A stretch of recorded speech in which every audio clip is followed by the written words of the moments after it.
पंजाब च मुड़ weekend lockdown लगाउण दी तैयारी। मुख्यमंत्री की अगवाई दे विच हो रही कोविड रिव्यू बैठक। कोरोना के वाधे केसां कारण नवीं पाबंदियां लगाउण ते फैसला संभव।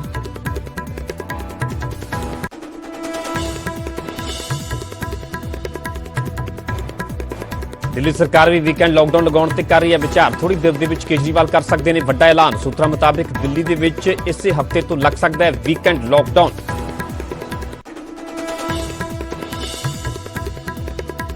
हरियाणा सरकार ने भी 10वीं ਦੀਆਂ ਪ੍ਰੀਖਿਆਵਾਂ ਕੀਤੀਆਂ ਰੱਦ। कोरोना के मद्देनजर लिया फैसला। 12वीं ਦੀਆਂ ਪ੍ਰੀਖਿਆ ਤੇ ਬਾਅਦ ਦੇ ਵਿੱਚ ਹੋਵੇਗਾ फैसला।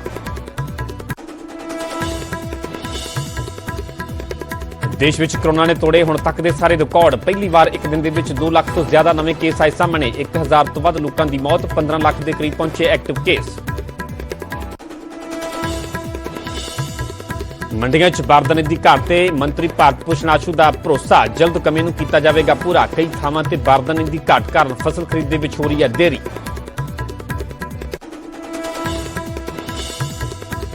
दलित चेहरे ਨੂੰ डिप्टी सीएम ਬਣਾਉਣ ਦੇ ਐਲਾਨ ਤੇ ਮਨੀਸ਼ ਤਿਵਾੜੀ ਦਾ ਸੁਖਬੀਰ ਤੇ ਤੰਜ। ਪੁੱਛਿਆ ਮੁੱਖ ਮੰਤਰੀ ਦਾ ਅਹੁਦਾ ਕਿਹਦੇ ਲਈ ਰੱਖਿਆ ਰਿਜ਼ਰਵ। ਕੀ ਹਿੰਦੂ ਚਿਹਰਾ ਨਹੀਂ ਬਣ ਸਕਦਾ ਮੁੱਖ ਮੰਤਰੀ। ਤਲਵੰਡੀ ਸਾਬੋ 'ਚ ਇੱਕ ਨਿਹੰਗ ਨੇ ਤਲਵਾਰ ਦੇ ਨਾਲ ਨੌਜਵਾਨ ਤੇ ਕੀਤਾ ਹਮਲਾ। ਮਾਮੂਲੀ ਗੱਲ ਤੇ ਹੋਇਆ ਸੀ ਵਿਵਾਦ। ਜ਼ਖਮੀ ਦਾ ਸਰਕਾਰੀ ਹਸਪਤਾਲ ਦੇ ਵਿੱਚ ਚੱਲ ਰਿਹਾ ਇਲਾਜ। ਹੁਸ਼ਿਆਰਪੁਰ 'ਚ ਪੁਲਿਸ ਨੂੰ ਮਿਲੀ ਵੱਡੀ ਕਾਮਯਾਬੀ। ਭਾਰੀ ਮਾਤਰਾ 'ਚ ਜ਼ਹਿਰੀਲੀ ਸ਼ਰਾਬ ਬਣਾਉਣ ਵਾਲਾ ਕੈਮੀਕਲ ਕੀਤਾ ਬਰਾਮਦ। 6 ਲੋਕਾਂ ਨੂੰ ਵੀ ਕੀਤਾ ਗ੍ਰਿਫਤਾਰ। हिमाचल दिवस मौके करवाया गया सूबा पद्धरी समागम। मुख्यमंत्री जयराम ठाकुर सने तमाम मंत्री रहे मौजूद। तिरंगा लहरा के सीएम ने लई परेड की सलामी।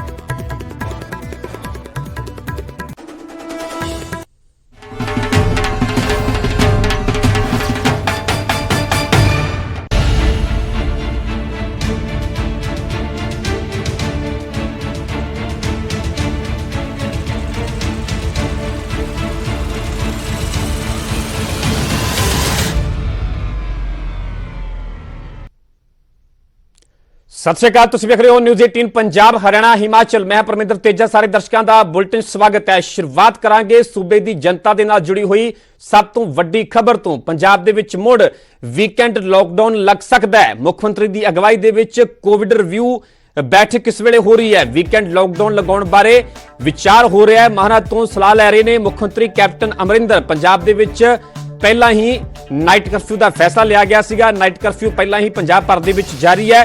तो जिवें कि लगातार कोरोना का ग्राफ लगातार वाधा होया नजर आ रहा है। मौतों का अंकड़ा लगातार वाधा होया नजर आ रहा है। हालांकि पिछले दिनी सेहत मंत्री बलबीर सिद्धू ने अजिहियां संभावनावां नूं रद्द कीता सी, पर जिवें जिवें अंकड़ा लगातार वाधा होया नजर आ रहा है तो इस नूं लैके हुण वीकेंड लॉकडाउन ते भी सरकार विचार कर सकती है। पंजाब दे विच मुड़ वीकेंड लॉकडाउन लग सकता है, क्योंकि जेकर पिछले साल की गल की जाए, जदों पिछले साल पंजाब दे विच कोरोना पीक ते पहुंचा सीगा तो उस वेले भी शनि ते ऐतवार नूं लॉकडाउन का फैसला लिया गया सीगा ते हुण मुड़ तो वीकेंड लॉकडाउन का फैसला सरकार लै सकती है। मुख्यमंत्री कैप्टन अमरिंदर की अगवाई दे विच कोविड रिव्यू बैठक इस वेले चल रही है। इसे खबर ते ज्यादा जानकारी लिए मेरे सहयोगी रोहित बांसल जुड़े हुए ने। रोहित, जिवें कि गल सूबे की कीती जावे, वख-वख जिल੍ਹਿਆਂ की गल कीती जावे, लगातार कोरोना की रफ्तार जिहड़ी आ ਉਹ तेजी दे नाल अगे वध रही है। लगातार मौतों का अंकड़ा भी वाधा होया नजर आ रहा है। तो हुण की मन्निया जावे कि सरकार वीकेंड लॉकडाउन नूं लै के वड्डा फैसला लै सकती है। जी बिल्कुल परमिंदर, जेकर गल करी जाए कोविड की, तो कोविड लगातार पंजाब और पंजाब के गवांढी सूबे समेत पूरे देश के विच वध रहा है। और जिथे कुछ स्टेटां ने यह फैसला लै भी लिया, जिस तरह गल करिए महाराष्ट्र की, तो महाराष्ट्र के विच वीकेंड लॉकडाउन है जिहड़ा वो लगाया गया। तो उसी चीज़ को देखते हुए जेकर केसां की गिनती इसे तरह वधदी रही तो पंजाब सरकार वालों कुछ होर सख्त फैसले जिहड़े वो ले जा सकते हैं। और इस वक्त भी जिहड़ी कोविड रिव्यू मीटिंग है वो चल रही है। हर हफ्ते पंजाब दे विच कोविड रिव्यू मीटिंग की जाती है। और जिथे अज पेपरां नूं लैके फैसला आ रहा है, चाहे असीं गल करिए 10वीं और 12वीं के पेपरां नूं लैके पंजाब स्कूल सिक्ख्या बोर्ड का फैसला आ सकदा, उत्थे पंजाब सरकार वालों सख्त निर्देश जिहड़े जारी किए जा सकते हैं, जिन्हां दे विच एक जिहड़ा मुख फैसला असीं कह सकते हैं कि वीकेंड लॉकडाउन दा कि शनिवार और ऐतवार नूं जिहड़ा वीकेंड लॉकडाउन लाया जाए। जिस तरह पहला फैसला किया गया सी कि जिहड़ी तमाम जिले हैगे उन्हां दे विच रात का जिहड़ा लॉकडाउन है वो लगाया जाता है, क्योंकि इस तो पहला कुछ ही जिलों के लॉकडाउन लागू सी, पर उस तो बाद पूरे जिलों के लागू कर दिता गया। बहुत सारे लोग सवाल करते हैं कि कोरोना रात को आउंदा, की कोरोना ਵੀਕਐਂਡ ਤੇ ਹੁੰਦਾ। ਤਾਂ ਉਹਦਾ ਇੱਕ ਕਾਰਨ ਇਹ ਵੀ ਹੈ ਕਿ ਕਿਤੇ ਨਾ ਕਿਤੇ ਜਦੋਂ ਲੋਕ ਆਪਣੇ ਆਫਿਸ ਤੋਂ ਫ੍ਰੀ ਹੋ ਜਾਂਦੇ ਨੇ, ਜਦੋਂ ਲੋਕ ਆਪਣੇ ਕੰਮਾਂ ਕਾਰਾਂ ਤੋਂ ਫ੍ਰੀ ਹੋ ਜਾਂਦੇ ਨੇ, ਤਾਂ ਕਿਤੇ ਨਾ ਕਿਤੇ ਰਾਤ ਦੇ ਸਮੇਂ ਬਾਜ਼ਾਰਾਂ ਦਾ ਰੁਖ ਜ਼ਰੂਰ ਕਰਦੇ ਨੇ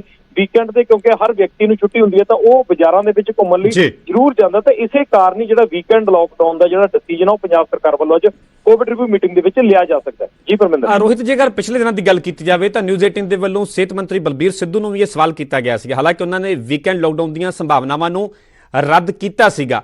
ਪਰ ਜੇਕਰ ਅੱਜ ਦੀ ਇਸ ਮੀਟਿੰਗ ਦੀ ਗੱਲ ਕੀਤੀ ਜਾਵੇ ਤਾਂ ਅੱਜ ਦੀ ਇਸ ਮੀਟਿੰਗ ਕਿੰਨੀ ਕੁ ਅਹਿਮ ਰਹਿਣ ਵਾਲੀ ਹੈ? ਵੀਕਐਂਡ ਲਾਕਡਾਊਨ ਤੋਂ ਇਲਾਵਾ ਹੋਰ ਵੀ ਕੋਈ ਸਖਤ ਫੈਸਲੇ ਲਏ ਜਾ ਸਕਦੇ ਨੇ? ਜੀ ਬਿਲਕੁਲ ਪਰਮਿੰਦਰ, ਜੇਕਰ ਗੱਲ ਕਰੀਏ ਸਿਹਤ ਮੰਤਰੀ ਬਲਬੀਰ ਸਿੱਧੂ ਦੀ, ਬੇਸ਼ੱਕ ਉਹ ਕਹਿ ਚੁੱਕੇ ਨੇ ਕਿ ਹਾਲੇ ਤੱਕ ਕੁਝ ਅਜਿਹੇ ਫੈਸਲੇ ਨਹੀਂ ਲਏ ਜਾ ਸਕਦੇ, ਪਰ ਜਿਸ ਤਰ੍ਹਾਂ ਲਗਾਤਾਰ ਕੇਸ ਨੇ ਜਿਹੜੇ ਲਗਭਗ ਹਰ ਰੋਜ਼ 3000 ਤੋਂ ਲੈ ਕੇ 4000 ਤੱਕ ਕੇਸ ਆ ਰਹੇ ਨੇ ਔਰ 50 ਤੋਂ 60 ਦੇ ਕਰੀਬ ਹਰ ਰੋਜ਼ ਮੌਤਾਂ ਹੋ ਰਹੀਆਂ ਨੇ, ਤਾਂ ਸਿਚੁਏਸ਼ਨ ਦਿਨ ਬ ਦਿਨ ਜਿਹੜੀ ਉਹ ਚੇਂਜ ਹੁੰਦੀ ਜਾ ਰਹੀ ਹੈ। ਤੇ ਇਸ ਨੂੰ ਲੈ ਕੇ ਇਹ ਗੱਲ ਕਲੀਅਰ ਹੈ ਕਿ ਹੋ ਸਕਦਾ ਹਫ਼ਤਾ ਪਹਿਲਾਂ ਜਿਹੜੀ ਸਿਚੁਏਸ਼ਨ ਹੈ ਉਹ ਥੋੜੀ ਅਲੱਗ ਹੋਵੇ। ਕਈ ਵਾਰੀ ਲੱਗਦਾ ਹੁੰਦਾ ਕਿ ਆਉਣ ਵਾਲੇ ਹਫ਼ਤੇ ਦੇ ਵਿੱਚ ਜਿਹੜਾ ਸਿਹਤ ਜਿਹੜੀਆਂ ਕੋਵਿਡ ਦੇ ਸਹੂਲਤਾਂ ਉਹਦੇ ਵਿੱਚ ਸੁਧਾਰ ਹੋ ਸਕਦਾ, ਕੋਵਿਡ ਦੇ ਜਿਹੜੇ ਮਾਮਲੇ ਉਹਨਾਂ ਵਿੱਚ ਸੁਧਾਰ ਹੋ ਸਕਦਾ, ਪਰ ਜਦੋਂ ਮਾਮਲਿਆਂ ਵਿੱਚ ਸੁਧਾਰ ਨਹੀਂ ਹੋ ਰਿਹਾ, ਜਦੋਂ ਜਿਸ ਤਰ੍ਹਾਂ ਠੀਕ ਹੈ ਰੋਹਿਤ, ਲਗਾਤਾਰ ਇਸ ਖਬਰ ਤੇ ਬਣੇ ਰਹੋ। ਆਪਣੇ ਲਈ ਫਿਰ ਤੁਹਾਡਾ ਰੁਖ ਕਰਦੇ ਹਾਂ। ਇਸ ਵੇਲੇ ਤੁਹਾਨੂੰ ਸਿੱਧਾ ਲੈ ਚੱਲਦੇ ਹਾਂ ਦਿੱਲੀ, ਜਿੱਥੇ ਕਿ ਦਿੱਲੀ ਦੇ ਮੁੱਖ ਮੰਤਰੀ ਅਰਵਿੰਦ ਕੇਜਰੀਵਾਲ ਦੇ ਵੱਲੋਂ ਪ੍ਰੈਸ ਕਾਨਫਰੰਸ ਕੀਤੀ ਜਾ ਰਹੀ ਹੈ, ਵੱਡੇ ਐਲਾਨ ਕੀਤੇ ਜਾ ਰਹੇ ਨੇ। मान लीजिए बेड्स भर गए हैं और आप इंसिस्ट करते हैं मुझे तो इसी अस्पताल में जाना है, ये दिक्कत है। अगर आप बड़े चूज़ी हैं कि मुझे तो इन दो में से किसी अस्पताल में एडमिशन कराइए जी, ये दिक्कत है। इस वक्त इतनी बड़ी महामारी में हमारी सबसे बड़ी प्राथमिकता है कि जो भी व्यक्ति बीमार हो रहा है उसको कहीं ना कहीं उसकी जान बचाने के लिए, उसकी स्वास्थ्य ठीक करने के लिए, उसका इलाज करने के लिए उसको दिल्ली में कहीं ना कहीं बेड मिलना चाहिए, चाहे वो सरकारी अस्पताल में हो चाहे वो प्राइवेट अस्पताल में हो। प्राइवेट अस्पताल में चाहे इस अस्पताल में हो चाहे उस अस्पताल में हो। मेरा आप लोगों से निवेदन है कि आप ये इंसिस्ट मत कीजिए कि मेरे को इसी अस्पताल में जाना है, वो हमारे लिए मुश्किल होगा। लेकिन अभी फ़िलहाल आपका मुख्यमंत्री होने के नाते मैं आपको एश्योर कर रहा हूँ कि अभी दिल्ली के अंदर बेड्स की कमी नहीं है। और मेरी मीडिया से भी निवेदन है कि जब आप दिखाते हैं कि इन 3 अस्पतालों के अंदर सारे बेड ख़त्म हो गए, हो सकता है, लेकिन इसका मतलब ये नहीं कि दिल्ली के अंदर इस टाइम प्रॉब्लम हो गई। दिल्ली में इस वक्त भी 5000 से ज़्यादा बेड्स अवेलेबल हैं। आज मेरी सुबह से कई मीटिंग्स हो चुकी है, हम और भी बड़े स्तर के ऊपर बेड्स बढ़ाने की प्रयास कर रहे हैं, ऑक्सीजन बेड्स बढ़ाने के प्रयास कर रहे हैं ताकि और ज़्यादा बेड्स की कैपेसिटी बढ़ाई जाए, जिससे कि लोगों को सही इलाज, समय पे इलाज मिल सके। लेकिन स्थिति जैसे हम देख रहे हैं, रोज़ केसेस बढ़ते जा रहे हैं, रोज़ केसेस बढ़ते जा रहे हैं। इस स्थिति को कंट्रोल करने के लिए दिल्ली सरकार ने कुछ निर्णय लिए हैं। आज एलजी साहब के साथ मीटिंग हुई थी और सब ने मिलके ये निर्णय लिए हैं कि वीकेंड के ऊपर कर्फ्यू दिल्ली के अंदर लगाया जाएगा।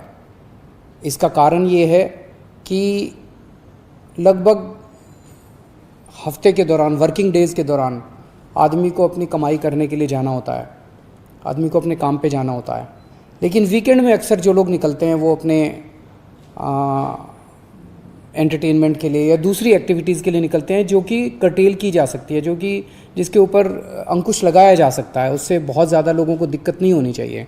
इसीलिए चेन तोड़ने के लिए वीकेंड के ऊपर, ताकि लोग ज़्यादा संपर्क में ना आए, वीकेंड के ऊपर कर्फ्यू लगाया जा रहा है। लेकिन इस कर्फ्यू की वजह से जो एसेंशियल सर्विसेज हैं, मान लीजिए आपको अस्पताल जाना है, मान लीजिए आपको एयरपोर्ट जाना है, मान लीजिए आपको रेलवे स्टेशन जाना है।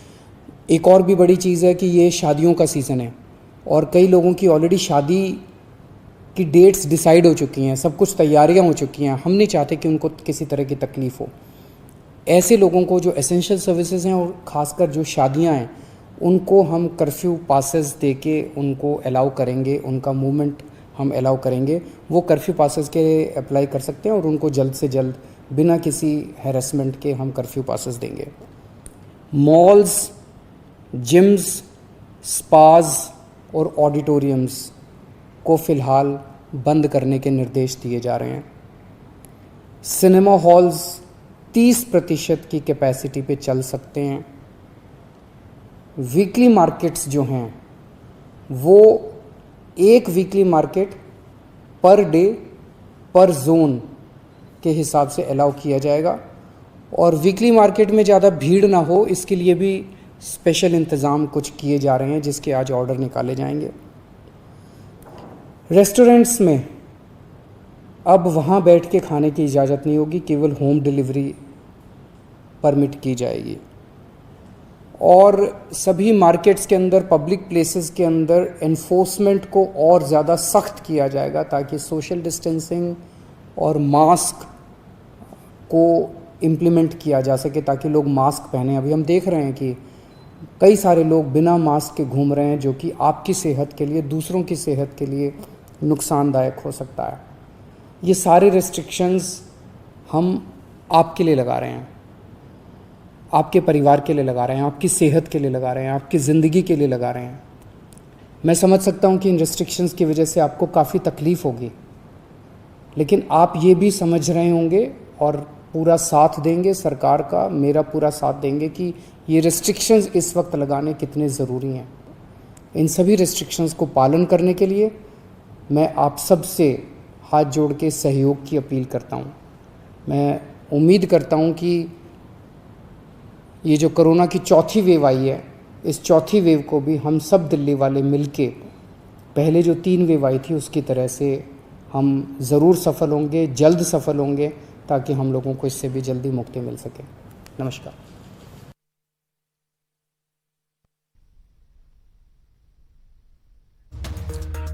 ਸੋ ਕੋਰੋਨਾ ਦੇ ਵੱਧਦੇ ਕੇਸਾਂ ਨੂੰ ਲੈ ਕੇ ਦਿੱਲੀ ਸਰਕਾਰ ਦੇ ਵੱਲੋਂ ਵੱਡਾ ਫੈਸਲਾ ਲਿਆ ਗਿਆ ਹੈ। ਵੀਕਐਂਡ ਕਰਫਿਊ ਦਾ ਐਲਾਨ ਕਰ ਦਿੱਤਾ ਹੈ ਦਿੱਲੀ ਦੇ ਮੁੱਖ ਮੰਤਰੀ ਅਰਵਿੰਦ ਕੇਜਰੀਵਾਲ ਨੇ। ਵੀਕਐਂਡ ਤੇ ਦਿੱਲੀ ਦੇ ਸਾਰੇ ਮਾਲ ਬੰਦ ਰਹਿਣਗੇ, ਸਪਾ ਤੇ ਜਿਮ ਵੀ ਵੀਕਐਂਡ ਤੇ ਬੰਦ ਰਹਿਣਗੇ, ਸਾਰੇ ਥੀਏਟਰ ਵੀ ਬੰਦ ਕਰਨ ਦਾ ਫੈਸਲਾ ਲਿਆ ਗਿਆ। ਅਗਲੇ ਹੁਕਮਾਂ ਤੱਕ ਇਹ ਪਾਬੰਦੀ ਜਾਰੀ ਰਹੇਗੀ, ਕਿਉਂਕਿ ਜੇਕਰ ਦੇਸ਼ ਦੀ ਰਾਜਧਾਨੀ ਦਿੱਲੀ ਦੀ ਗੱਲ ਕੀਤੀ ਜਾਵੇ ਤਾਂ ਦਿੱਲੀ ਦੇ ਵਿੱਚ ਵੀ ਕੋਰੋਨਾ ਦਾ ਗ੍ਰਾਫ ਲਗਾਤਾਰ ਵਾਧਾ ਹੋਇਆ ਨਜ਼ਰ ਆ ਰਿਹਾ। ਜਿਵੇਂ ਕਿ ਦਿੱਲੀ ਦੇ ਮੁੱਖ ਮੰਤਰੀ ਅਰਵਿੰਦ ਕੇਜਰੀਵਾਲ ਜਾਣਕਾਰੀ ਦੇ ਰਹੇ ਸਨ ਕਿ ਚੌਥੀ ਵੇਵ ਜਿਹੜੀ ਹੈ ਫਿਲਹਾਲ ਦਿੱਲੀ ਦੇ ਵਿੱਚ ਕੋਰੋਨਾ ਦੀ ਚੱਲ ਰਹੀ ਹੈ। ਇਸ ਕਰਕੇ ਉਹਨਾਂ ਨੇ ਲੋਕਾਂ ਨੂੰ ਅਪੀਲ ਕੀਤੀ ਹੈ ਕਿ ਲੋਕ ਵੀ ਵੱਧ ਤੋਂ ਵੱਧ ਸਰਕਾਰ ਦਾ ਸਹਿਯੋਗ ਦੇਣ।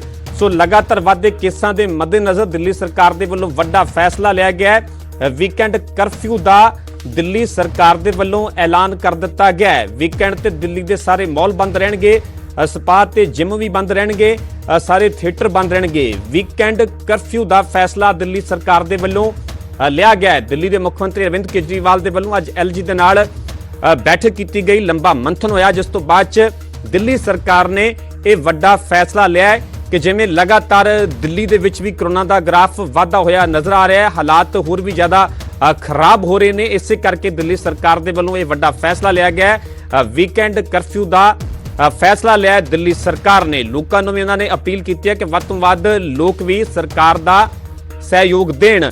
ਇਸ ਦੇ ਤਹਿਤ ਜੇਕਰ ਗੱਲ ਕੀਤੀ ਜਾਵੇ ਤਾਂ ਹੁਣ ਦਿੱਲੀ ਦੇ ਵਿੱਚ ਵੀਕਐਂਡ ਤੇ ਮਾਲ ਬੰਦ ਰਹਿਣਗੇ, ਸਪਾ ਤੇ ਜਿਮ ਬੰਦ ਰਹਿਣਗੇ, ਥੀਏਟਰ ਬੰਦ ਰਹਿਣਗੇ। ਅਗਲੇ ਹੁਕਮਾਂ ਤੱਕ ਇਹ ਪਾਬੰਦੀ ਜਾਰੀ ਰਹੇਗੀ। ਥੋੜੇ ਸਮੇਂ ਬਾਅਦ ਫਿਰ ਰਿਵਿਊ ਕੀਤਾ ਜਾਵੇਗਾ ਹਾਲਾਤਾਂ ਨੂੰ ਲੈ ਕੇ, ਤੇ ਫਿਰ ਹੀ ਸਰਕਾਰ ਦੇ ਵੱਲੋਂ ਅਗਲਾ ਫੈਸਲਾ ਲਿਆ ਜਾਵੇਗਾ। ਪਰ ਫਿਲਹਾਲ ਵੀਕਐਂਡ ਕਰਫਿਊ ਦਾ ਦਿੱਲੀ ਸਰਕਾਰ ਨੇ ਇਹ ਵੱਡਾ ਐਲਾਨ ਕਰ ਦਿੱਤਾ ਹੈ। ਦਿੱਲੀ ਦੇ ਵਿੱਚ ਕੋਰੋਨਾ ਕਾਰਨ ਸਖਤੀ ਵਧਾ ਦਿੱਤੀ ਹੈ। ਕੇਜਰੀਵਾਲ ਸਰਕਾਰ ਦੇ ਵੱਲੋਂ ਇਹ ਵੱਡਾ ਐਲਾਨ ਕੀਤਾ ਹੈ। ਵੀਕਐਂਡ ਤੇ ਮਾਲ ਤੇ ਜਿਮ ਬੰਦ ਰਹਿਣਗੇ, ਸਪਾ ਆਡੀਟੋਰੀਅਮ ਵੀ ਬੰਦ ਰੱਖਣ ਦਾ ਵੀਕਐਂਡ ਤੇ ਫੈਸਲਾ ਲਿਆ ਗਿਆ ਹੈ। ਸਿਨੇਮਾ ਹਾਲ ਦੇ ਵਿੱਚ 30% ਦਰਸ਼ਕ ਹੀ ਬੈਠ ਸਕਣਗੇ। ਸ਼ੁੱਕਰਵਾਰ ਰਾਤ 10 ਤੋਂ ਸਵੇਰੇ 6 ਵਜੇ ਤੱਕ ਇਹ ਕਰਫਿਊ ਰਹੇਗਾ। ਜੇਕਰ ਸਮੇਂ ਦੀ ਗੱਲ ਕੀਤੀ ਜਾਵੇ ਤਾਂ ਸ਼ੁੱਕਰਵਾਰ ਰਾਤ 10 ਵਜੇ ਤੋਂ ਲੈ ਕੇ ਸਵੇਰੇ 6 ਵਜੇ ਤੱਕ ਕਰਫਿਊ ਰਹੇਗਾ। ਵਿਆਹ ਦੇ ਲਈ ਕਰਫਿਊ ਪਾਸ ਦਿੱਤੇ ਜਾਣਗੇ। ਜਿਹੜੇ ਵੀ ਵਿਆਹ ਸਮਾਗਮ ਨੇ ਉਹਨਾਂ ਦੇ ਲਈ ਖਾਸ ਤੌਰ ਤੇ ਪਹਿਲਾਂ ਪਰਮਿਸ਼ਨ ਲੈਣੀ ਹੋਵੇਗੀ ਤੇ ਕਰਫਿਊ ਪਾਸ ਦਿੱਤੇ ਜਾਣਗੇ। ਉਸ ਤੋਂ ਬਾਅਦ ਚ ਵਿਆਹ ਸਮਾਗਮ ਜਿਹੜੇ ਪੂਰੇ ਹੋ ਸਕਦੇ ਨੇ। ਸੋ ਦਿੱਲੀ ਸਰਕਾਰ ਦੇ ਵੱਲੋਂ ਕੋਰੋਨਾ ਦੇ ਵੱਧਦੇ ਕੇਸਾਂ ਦੇ ਮੱਦੇਨਜ਼ਰ ਇਹ ਵੱਡਾ ਫੈਸਲਾ ਲਿਆ ਗਿਆ ਹੈ। ਵੀਕਐਂਡ ਕਰਫਿਊ ਦਾ ਦਿੱਲੀ ਸਰਕਾਰ ਨੇ ਐਲਾਨ ਕਰ ਦਿੱਤਾ ਹੈ। ਅੱਜ ਹੀ ਦਿੱਲੀ ਦੇ ਮੁੱਖ ਮੰਤਰੀ ਅਰਵਿੰਦ ਕੇਜਰੀਵਾਲ ਦੀ ਦਿੱਲੀ ਦੇ ਐਲਜੀ ਦੇ ਨਾਲ ਲੰਬੀ ਬੈਠਕ ਚੱਲੀ, ਲੰਬਾ ਮੰਥਨ ਚੱਲਿਆ, ਜਿਸ ਤੋਂ ਬਾਅਦ ਚ ਦਿੱਲੀ ਸਰਕਾਰ ਦੇ ਵੱਲੋਂ ਵੱਡਾ ਫੈਸਲਾ ਲਿਆ ਗਿਆ। ਦਿੱਲੀ ਦੇ ਵਿੱਚ ਵੀਕਐਂਡ ਕਰਫਿਊ ਲਗਾ ਦਿੱਤਾ ਗਿਆ ਹੈ। ਵੀਕਐਂਡ ਤੇ ਮਾਲ ਤੇ ਜਿਮ ਬੰਦ ਰਹਿਣਗੇ, ਸਪਾ ਆਡੀਟੋਰੀਅਮ ਵੀ ਬੰਦ ਰਹਿਣਗੇ। ਸਿਨੇਮਾ ਹਾਲ ਦੇ ਵਿੱਚ 30% ਦਰਸ਼ਕ ਹੀ ਬੈਠ ਸਕਣਗੇ। ਸ਼ੁੱਕਰਵਾਰ ਰਾਤ 10 ਤੋਂ ਸਵੇਰੇ 6 ਵਜੇ ਤੱਕ ਕਰਫਿਊ ਜਾਰੀ ਰਹੇਗਾ। ਉੱਥੇ ਜੇਕਰ ਵਿਆਹ ਸਮਾਗਮਾਂ ਦੀ ਗੱਲ ਕੀਤੀ ਜਾਵੇ ਤਾਂ ਵਿਆਹ ਦੇ ਲਈ ਕਰਫਿਊ ਪਾਸ ਦਿੱਤੇ ਜਾਣਗੇ, ਜਿਸ ਤੋਂ ਬਾਅਦ 'ਚ ਵਿਆਹ ਸਮਾਗਮ ਹੋ ਸਕਣਗੇ। ਸੋ ਕਰੋਨਾ ਦੇ ਗ੍ਰਾਫ ਦੀ ਗੱਲ ਕੀਤੀ ਜਾਵੇ, ਜਿੱਥੇ ਕਿ ਦੇਸ਼ ਭਰ ਦੇ ਵਿੱਚ ਮਹਾਰਾਸ਼ਟਰ ਦੀ ਗੱਲ ਕਰੀਏ, ਪੰਜਾਬ ਦੀ ਗੱਲ ਕਰੀਏ, ਦਿੱਲੀ ਦੀ ਗੱਲ ਕਰੀਏ, ਯੂਪੀ ਦੀ ਗੱਲ ਕਰੀਏ, ਇਸ ਤੋਂ ਇਲਾਵਾ ਹੋਰ ਵੀ ਕਈ ਸਟੇਟਾਂ ਦੇ ਵਿੱਚ ਜਿਵੇਂ ਕਿ MP ਹੈ, ਰਾਜਸਥਾਨ ਹੈ, ਤੇ ਲਗਾਤਾਰ ਕਰੋਨਾ ਦਾ ਗ੍ਰਾਫ ਦੇਸ਼ ਭਰ ਦੇ ਵਿੱਚ ਵਾਧਾ ਹੋਇਆ ਨਜ਼ਰ ਆ ਰਿਹਾ। ਇਸ ਦੇ ਚੱਲਦਿਆਂ ਹੀ ਵੱਖ-ਵੱਖ ਸੂਬਾ ਸਰਕਾਰਾਂ ਦੇ ਵੱਲੋਂ ਫੈਸਲੇ ਲਏ ਜਾ ਰਹੇ ਨੇ, ਜਿਵੇਂ ਕਿ ਕੱਲ ਹੀ CBSE ਦੀਆਂ ਪ੍ਰੀਖਿਆਵਾਂ ਨੂੰ ਲੈ ਕੇ ਵੀ ਵੱਡਾ ਫੈਸਲਾ ਲਿਆ ਗਿਆ ਸੀਗਾ। ਅੱਜ ਪੰਜਾਬ ਦੀ ਗੱਲ ਕੀਤੀ ਜਾਵੇ ਤਾਂ ਮੁੱਖ ਮੰਤਰੀ ਕੈਪਟਨ ਅਮਰਿੰਦਰ ਦੀ ਅਗਵਾਈ ਦੇ ਵਿੱਚ ਕੋਵਿਡ ਰਿਵਿਊ ਬੈਠਕ ਹੋ ਰਹੀ ਹੈ। ਅੱਜ ਪੰਜਾਬ ਸਰਕਾਰ ਵੀ ਵੀਕਐਂਡ ਲਾਕਡਾਊਨ ਨੂੰ ਲੈ ਕੇ ਵੱਡਾ ਫੈਸਲਾ ਲੈ ਸਕਦੀ ਹੈ। ਗੱਲ ਦੇਸ਼ ਦੀ ਰਾਜਧਾਨੀ ਦਿੱਲੀ ਦੀ ਕੀਤੀ ਜਾਵੇ ਤਾਂ ਦਿੱਲੀ ਸਰਕਾਰ ਦੇ ਵੱਲੋਂ ਵੀ ਕਰੋਨਾ ਦੇ ਵਾਧੇ ਗ੍ਰਾਫ ਨੂੰ ਮੁੱਖ ਰੱਖਦੇ ਹੋਏ ਇਹ ਵੱਡਾ ਫੈਸਲਾ ਲਿਆ ਗਿਆ ਹੈ। ਦਿੱਲੀ ਦੇ ਵਿੱਚ ਵੀਕਐਂਡ ਕਰਫਿਊ ਲਗਾ ਦਿੱਤਾ ਗਿਆ ਹੈ। ਕੇਜਰੀਵਾਲ ਸਰਕਾਰ ਨੇ ਇਹ ਵੱਡਾ ਐਲਾਨ ਕਰ ਦਿੱਤਾ ਹੈ। ਵੀਕਐਂਡ ਤੇ ਮਾਲ ਤੇ ਜਿਮ ਬੰਦ ਰਹਿਣਗੇ, ਸਪਾ ਆਡੀਟੋਰੀਅਮ ਵੀ ਬੰਦ ਰਹਿਣਗੇ ਵੀਕਐਂਡ ਤੇ। ਉੱਥੇ ਸਿਨੇਮਾ ਹਾਲ ਦੇ ਵਿੱਚ 30% ਦਰਸ਼ਕ ਹੀ ਬੈਠ ਸਕਣਗੇ, ਜਦਕਿ ਵਿਆਹ ਦੇ ਲਈ ਕਰਫਿਊ ਪਾਸ ਦਿੱਤੇ ਜਾਣਗੇ। ਸੋ ਵੱਡਾ ਫੈਸਲਾ ਕਰੋਨਾ ਦੇ ਮੱਦੇਨਜ਼ਰ ਦਿੱਲੀ ਸਰਕਾਰ ਦੇ ਵੱਲੋਂ ਲਿਆ ਗਿਆ, ਕਿਉਂਕਿ ਆਪਣੇ ਆਪ ਦੇ ਵਿੱਚ ਪੂਰਾ ਦੇਸ਼, ਪੂਰਾ ਵਿਸ਼ਵ ਕਰੋਨਾ ਦੇ ਖਿਲਾਫ ਜੰਗ ਲੜ ਰਿਹਾ ਹੈ। ਕਈ ਦੇਸ਼ ਇਸ ਤੋਂ ਪ੍ਰਭਾਵਿਤ ਹੋਏ ਨੇ ਤੇ ਗੱਲ ਭਾਰਤ ਦੀ ਕੀਤੀ ਜਾਵੇ ਤਾਂ ਜਿੱਥੇ ਕਿ ਪਿਛਲੇ ਸਮੇਂ ਦੌਰਾਨ ਥੋੜਾ ਇਹਦੇ ਵਿੱਚ ਗ੍ਰਾਫ ਦੇ ਵਿੱਚ ਬਿਲਕੁਲ ਸਪੀਡ ਵੀ ਘੱਟ ਸੀ, ਰਫ਼ਤਾਰ ਵੀ ਘੱਟ ਨਜ਼ਰ ਆਈ ਸੀ, ਪਰ ਇੱਕ ਵਾਰ ਫਿਰ ਇਹ ਪੀਕ ਤੇ ਪਹੁੰਚਦਾ ਹੋਇਆ ਨਜ਼ਰ ਆ ਰਿਹਾ। ਜੇਕਰ ਪਿਛਲੇ 24 ਘੰਟਿਆਂ ਦੀ ਗੱਲ ਕੀਤੀ ਜਾਵੇ ਤਾਂ 2 ਲੱਖ ਤੋਂ ਵੀ ਜ਼ਿਆਦਾ ਜਿਹੜੇ ਕਰੋਨਾ ਦੇ ਕੇਸ ਦਰਜ ਕੀਤੇ ਗਏ ਨੇ। ਸੋ ਲਗਾਤਾਰ ਇਹ ਗ੍ਰਾਫ ਵਾਧਾ ਹੋਇਆ ਨਜ਼ਰ ਆ ਰਿਹਾ। ਜੇਕਰ ਦੇਸ਼ ਭਰ ਦੇ ਵਿੱਚ ਸਭ ਤੋਂ ਵੱਧ ਜਿਹੜੀ ਸਟੇਟ ਹੈ, ਜਿਹੜਾ ਸੂਬਾ ਪ੍ਰਭਾਵਿਤ ਹੈ, ਤਾਂ ਮਹਾਰਾਸ਼ਟਰ ਹੈ। ਮਹਾਰਾਸ਼ਟਰ ਦੇ ਵਿੱਚ ਵੀ ਤੇਜ਼ੀ ਦੇ ਨਾਲ ਕੇਸ ਵਧ ਰਹੇ। ਉਸ ਤੋਂ ਬਾਅਦ 'ਚ ਦਿੱਲੀ ਦੇ ਵਿੱਚ ਵੀ ਗ੍ਰਾਫ ਲਗਾਤਾਰ ਵਾਧਾ ਹੋਇਆ ਨਜ਼ਰ ਆ ਰਿਹਾ। ਇਸ ਦੇ ਚੱਲਦਿਆਂ ਹੀ ਦਿੱਲੀ ਸਰਕਾਰ ਦੇ ਵੱਲੋਂ ਵੀਕਐਂਡ ਕਰਫਿਊ ਦਾ ਫੈਸਲਾ ਲਿਆ ਗਿਆ ਹੈ।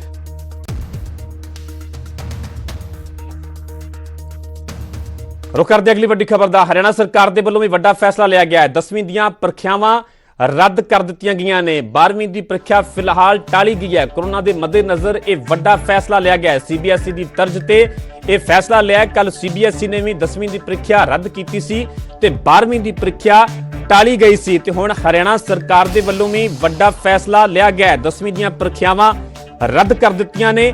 12ਵੀਂ ਦੀ ਪ੍ਰੀਖਿਆ ਫਿਲਹਾਲ ਟਾਲ ਦਿੱਤੀ ਗਈ ਹੈ। ਕਰੋਨਾ ਦੇ ਕੇਸ ਜਿਵੇਂ ਕਿ ਹਰਿਆਣਾ ਦੇ ਵਿੱਚ ਵੀ ਲਗਾਤਾਰ ਵਧਦੇ ਹੋਏ ਨਜ਼ਰ ਆ ਰਹੇ ਨੇ ਤੇ CBSE ਦੀ ਤਰਜ਼ ਤੇ ਹਰਿਆਣਾ ਸਰਕਾਰ ਨੇ ਵੀ ਇਹ ਵੱਡਾ ਫੈਸਲਾ ਲਿਆ। ਇਸੇ ਖਬਰ ਤੇ ਜ਼ਿਆਦਾ ਜਾਣਕਾਰੀ ਲਈ ਮੇਰੇ ਸਹਿਯੋਗੀ ਅੰਕਿਤ ਦੁਦਾਨੀ ਜੁੜੇ ਹੋਏ ਨੇ। ਅੰਕਿਤ, ਜਿਵੇਂ ਕਿ ਕੱਲ ਕੇਂਦਰ ਸਰਕਾਰ ਦੇ ਵੱਲੋਂ CBSE ਦੀਆਂ ਪ੍ਰੀਖਿਆਵਾਂ ਨੂੰ ਲੈ ਕੇ ਵੱਡਾ ਫੈਸਲਾ ਲਿਆ ਗਿਆ ਸੀ, ਉਸੇ ਹੀ ਤਰਜ਼ ਤੇ ਹਰਿਆਣਾ ਸਰਕਾਰ ਦੇ ਵੱਲੋਂ ਵੱਡਾ ਫੈਸਲਾ लिया गया है। ਕੀ ਹੈ ਪੂਰੀ ਜਾਣਕਾਰੀ? बिल्कुल बिल्कुल प्रमिंदर, जिस तरह से CBSE का फैसला लिया गया उसी तरह से हरियाणा सरकार ने फैसला लिया है अब कि 10वीं की जो परीक्षाएं हैं वो रद्द कर दी गई है, क्योंकि लगातार कोविड जिस तरह से बढ़ रहा है हरियाणा में, लगातार जिस तरह से तेजी से कोविड बढ़ रहा है। और कल की अगर बात करें तो 5398 मामले निकल करके सामने आए, तो जो सबसे ज्यादा थे हरियाणा के अंदर, तो उन्हीं को ध्यान में रखते हुए 10वीं की परीक्षाएं रद्द कर दी गई है। जो 12वीं की परीक्षाएं हैं उस पर अभी कोई फैसला नहीं लिया गया, हालांकि अभी वो रद्द नहीं की गई है और न अभी उनको स्थगित ही समझा जाएगा, क्योंकि अभी कोई फैसला उस पर नहीं लिया गया है। तो अभी जैसे ही उसके ऊपर कोई फैसला लिया जाएगा तो उसके बाद पता चलेगा कि क्या होता है 12वीं की परीक्षाओं का। लेकिन जिस तरह से केंद्र ने CBSE की जो परीक्षाएं थी उनका फैसला लिया था, उसी तर्ज के ऊपर अब हरियाणा सरकार ने फैसला लिया है, बच्चों की सुरक्षा को कहीं ना कहीं ध्यान में रखते हुए। जी अंकित, जिवें कि 10वीं की ਪ੍ਰੀਖਿਆ ਤਾਂ ਰੱਦ ਕਰ ਦਿੱਤੀ ਹੈ, 12ਵੀਂ ਦੀ ਪ੍ਰੀਖਿਆ ਫਿਲਹਾਲ ਟਾਲੀ ਗਈ ਹੈ, ਇਹ ਵੀ ਕੋਈ ਜਾਣਕਾਰੀ ਸਾਹਮਣੇ ਹੈ ਕਿ ਕਦੋਂ ਤੱਕ ਮੁੜ ਤੋਂ ਹਾਲਾਤਾਂ ਨੂੰ ਲੈ ਕੇ ਰਿਵਿਊ ਕੀਤਾ ਜਾਵੇਗਾ ਤੇ ਫਿਰ ਹੀ 12ਵੀਂ ਦੀ ਪ੍ਰੀਖਿਆ ਨੂੰ ਲੈ ਕੇ ਕੋਈ ਫੈਸਲਾ ਲਿਆ ਜਾਵੇਗਾ? बिल्कुल लगातार रिव्यू हो रहा है। जिस तरह से हरियाणा में मामले बढ़ रहे हैं, तो आज भी मुख्यमंत्री ने जो सभी जिलों के DC हैं, SP है, सिविल सर्जन है, उनके साथ वीडियो कॉन्फ्रेंसिंग के माध्यम से बात की है। उसमें उप मुख्यमंत्री, स्वास्थ्य मंत्री, सभी लोग मौजूद थे और कई फैसले उसमें किए गए हैं। तो अभी 12वीं की परीक्षाओं का फैसला भी अभी बाद में लिया जाएगा। आज की जो मीटिंग में फैसले लिए गए उसमें भी ये कहा गया कि ऑक्सीजन और वेंटिलेटर की हरियाणा में कोई कमी नहीं है और पर्याप्त मात्रा में है। वहीं सैंपलिंग और कॉन्टैक्ट ट्रेसिंग बढ़ाने के निर्देश दिए गए हैं मुख्यमंत्री की ओर से और एडवाइजरी जारी करने के निर्देश दिए गए हैं। जो बेड है वो समुचित मात्रा में उपलब्ध है, शादी समारोह है वो मुख्यमंत्री के ओर से बैठक में कहा गया है कि रात की बजाय लोग दिन में शादियां करें और दिन में कार्यक्रम करें। नवरात्रों के कार्यक्रम भी रात की बजाय दिन में करें, क्योंकि जागरण होते हैं, जगराते जी होते हैं। ठीक है तो वो ठीक है दिन में ठीक है अंकित, किया फिलहाल ਦੀ जाए। ਪੂਰੀ ਜਾਣਕਾਰੀ ਲਈ ਤੁਹਾਡਾ ਬਹੁਤ ਬਹੁਤ ਧੰਨਵਾਦ। ਸੋ ਹਰਿਆਣਾ ਸਰਕਾਰ ਦੇ ਵੱਲੋਂ ਵੱਡਾ ਫੈਸਲਾ ਲਿਆ ਗਿਆ ਹੈ। 10ਵੀਂ ਦੀਆਂ ਪ੍ਰੀਖਿਆਵਾਂ ਰੱਦ ਕਰ ਦਿੱਤੀਆਂ ਨੇ। 12ਵੀਂ ਦੀ ਪ੍ਰੀਖਿਆ ਫਿਲਹਾਲ ਟਾਲ ਦਿੱਤੀ ਗਈ ਹੈ। ਕੋਰੋਨਾ ਦੇ ਮੱਦੇਨਜ਼ਰ ਸਰਕਾਰ ਨੇ ਵੱਡਾ ਫੈਸਲਾ ਲਿਆ ਹੈ। ਸੀਬੀਐਸਈ ਦੀ ਤਰਜ਼ ਤੇ ਹਰਿਆਣਾ ਸਰਕਾਰ ਨੇ ਵੀ ਪ੍ਰੀਖਿਆਵਾਂ ਰੱਦ ਕਰਨ ਦਾ ਫੈਸਲਾ ਲਿਆ ਹੈ। ਕੱਲ ਸੀਬੀਐਸਈ ਨੇ 10ਵੀਂ ਦੀ ਪ੍ਰੀਖਿਆ ਰੱਦ ਕੀਤੀ ਸੀ, ਜਦਕਿ 12ਵੀਂ ਦੀ ਪ੍ਰੀਖਿਆ ਟਾਲੀ ਗਈ ਸੀ।